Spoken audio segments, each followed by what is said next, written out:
Can you not have an answer to that? It's the creator's hustle. Hello everybody and welcome to the Creator's Hustle, where we deal with the business of the entertainment industry. I'm Richard Chemaly and today we're looking at prepping for your interviews.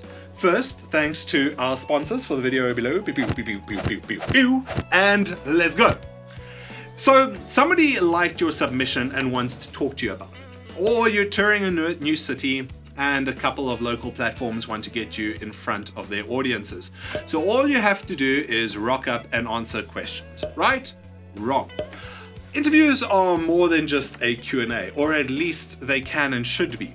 They're a great way of both increasing your legitimacy and getting a message and call to action out. Many artists expect that one cannot prepare for an interview, but you actually can, and to great success. So here are 5 tips to get the most out of being interviewed. Tip number 1, find out about the interviewer. The internet is a great place and keeps a record of almost everything, interviews included, but also high school photos and cringy old posts. The more you know about the person asking the questions, the better positioned you are to answer them. Find out what kinds of questions they love asking, whether they're bland or direct. If they ask the same question over and over, you can anticipate what's coming and prepare something awesome for it.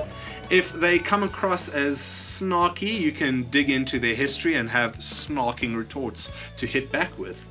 Having a sense of the interviewer will also prepare you in a way that dispels a lot of the nerves as you develop a sense of knowing what to expect. This is especially valuable in determining what kind of atmosphere they create. Will it be a fun atmosphere where you can tell jokes? Will it be a serious one and you should prepare for a challenge?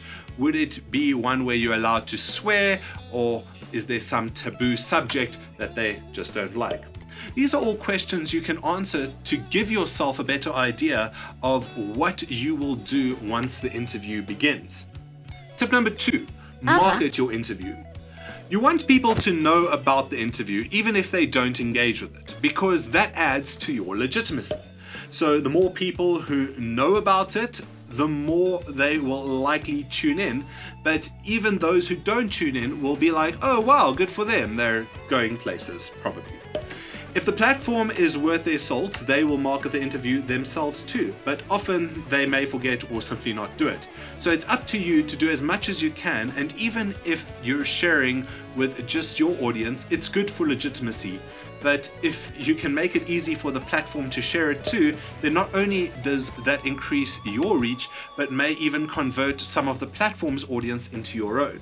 It makes sense to tag them too. Not only will they know that you're enthusiastic about it, but it will also make it more likely that the platform will share your post more timelessly. Be warned though, if you're going to spam 99 randoms and post it in irrelevant groups, you're going to look the fool. So as much as reach is important, also factor in the relevance to the audience. Tip number 3, arrive early. This one is for physical interviews mostly, but has 2 reasons. If you get lost, hit traffic, or a piano falls on your foot, you have time for a buffer.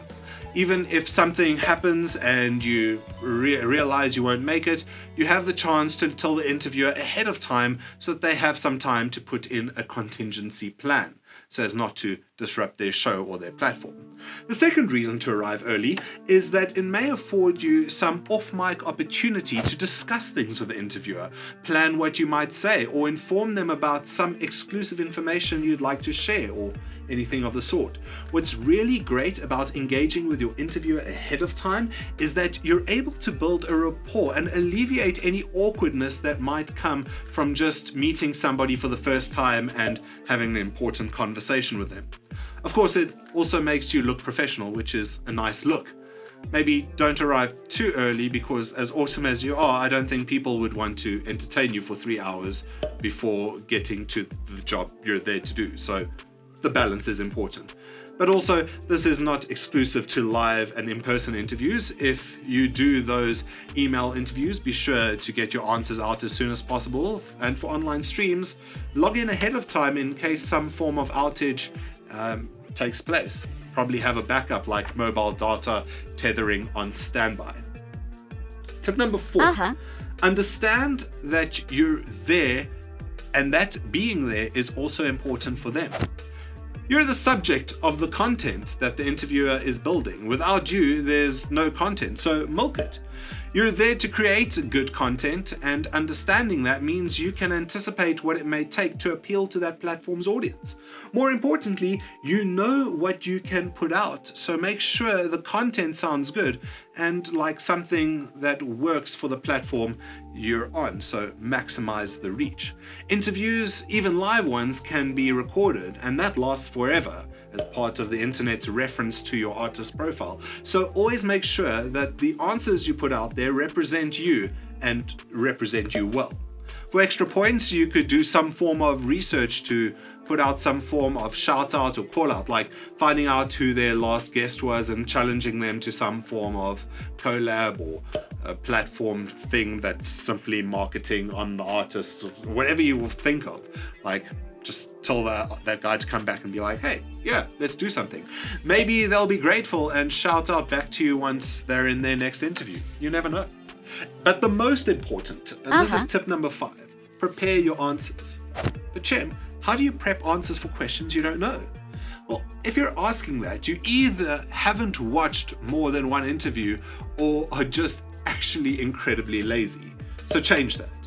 You can reasonably expect certain questions to be asked. What have you been up to? What got you into music? Where does your name come from? I hate that one. Who inspires you? What is behind the story of your latest body of work? What can we expect at your next performance? What are your plans from here? There, congratulations. You've just experienced the standard online email interview set of questions. But truth be told, many questions are a variety of those, especially with the basic interviewers who are really pressed for time and don't really prepare, so you only get a few minutes to engage. The benefit of having such bland, generic and boring questions is that you can prepare engaging and interesting and exciting answers to them. Check out the question interviewers I love asking and prep some answers for them that might really sell you. Now, if you're going to be fortunistic or get an awesome interviewer, you're going to be fortunistic. You may get some questions out of left field that you could never prepare for. And that's really awesome because it's likely that the engagement that comes out of that will translate into more entertainment for the audience. But there's nothing worse than having the same answer to a basic bland question. In fact, there's something worse, and that's having no answer to the basic bland question. If you're umming and ahhing when people ask what your influences are, you're sending a pretty strong negative message about your self-reflective abilities. So perhaps avoid doing that and just prepare some sort of solid responses to the questions you're almost always going to get. And that's it for the Creators Hustle this week. If you liked the video, found it useful, I'm not really bothered to ask you to like, subscribe, or do things that tell YouTube it's awesome. Just share it with your muso friends who might find it useful too, and let us know what else we should deal with in the comments below. And